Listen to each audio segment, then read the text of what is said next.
What is up, y'all? I'm Patrick. You know what channel you're watching. Back out here on the short fork chopper. Shitty weather out, so I'm indoors. I'm going to show you a couple little things I did. Obviously, I cut the steering head back off of the main tube and notched that to fit. Excuse me.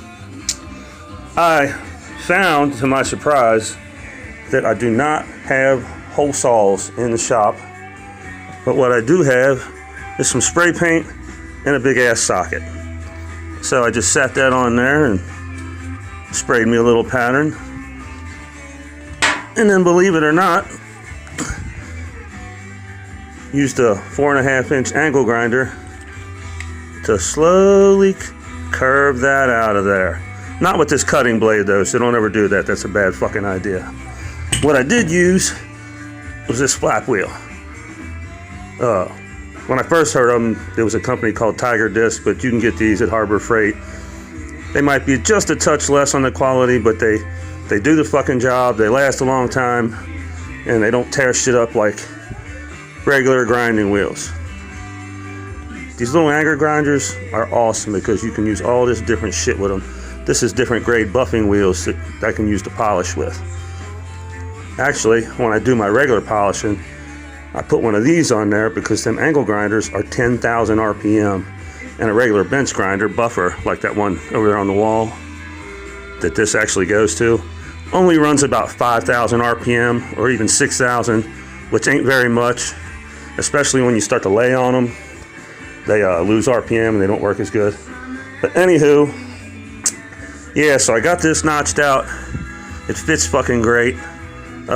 Cleaned the head tube up, got the weld off of it. Back here, I've cut, and I'm ready to weld these two pieces, which give you the gap for the wheel. Like so.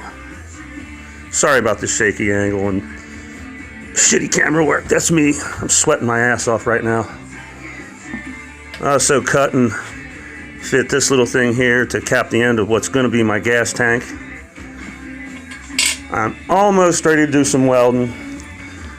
I'm probably going to take these off and cut on them and grind on them and reconfigure them so they suit what I'm doing and they don't look so big and stupid, and they got a big old piece of round tube still welded to them. That shit's got to go.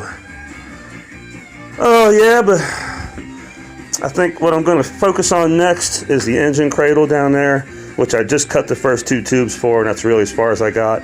That tube going across the front of there is just so that they stay square to each other, so that I can measure off of them and shit like that. But a lot of cutting. Still got some cutting to do, some cut pieces to cut. Obviously, I got some angle iron over there. I'm going to cut up some motor mounts. I've got the original motor mounts, but I don't know if they're going to work with the way I'm changing shit. But yeah, that's kind of where I'm at right now. I'm going to focus on the engine cradle next. I was smart enough to keep the original engine mounting bolts, so I got some big ass long bolts that they're already the right size. Should be the proper length, because I'm sticking, as far as that frame piece down there is concerned, I'm sticking to basically the stock width. Even though it is a square tube, it's the stock width.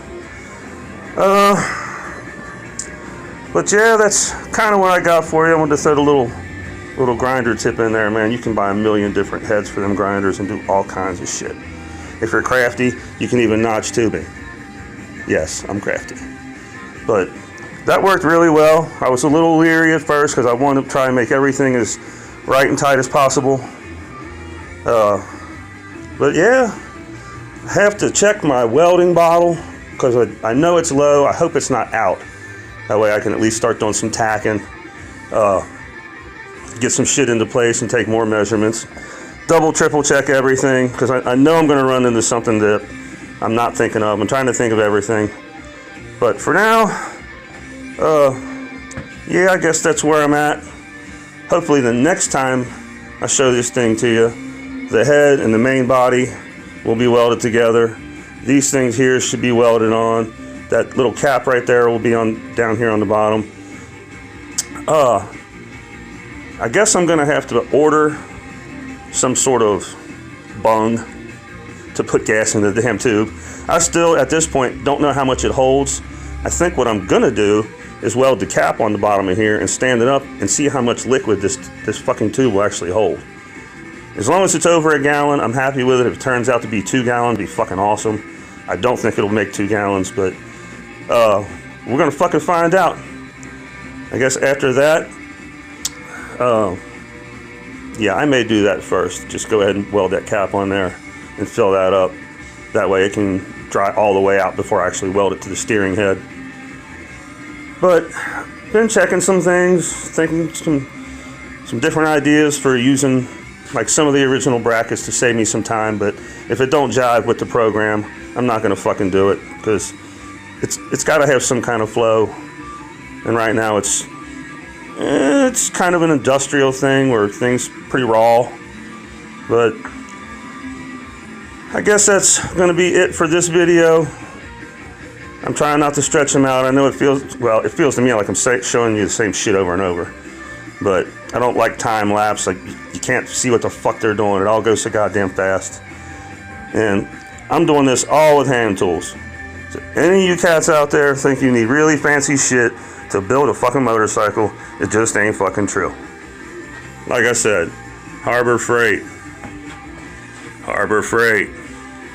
Harbor Freight. Jesus Christ, Blair Witch. But that's going to be it for now, guys.